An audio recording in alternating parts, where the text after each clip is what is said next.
كده يا قلبي حتة مني يا كل حاجة حلوة بيها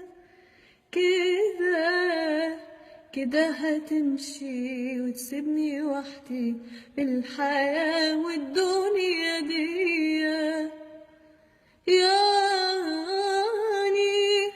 يعني خلاص أنا مش هشوفك تاني، مش هلمسك، مش هحكيلك عن حاجة تعباني. كنت روحي لما كان جوايا روح، عمري ما تخيلت انك يوم تروح. مش فاضل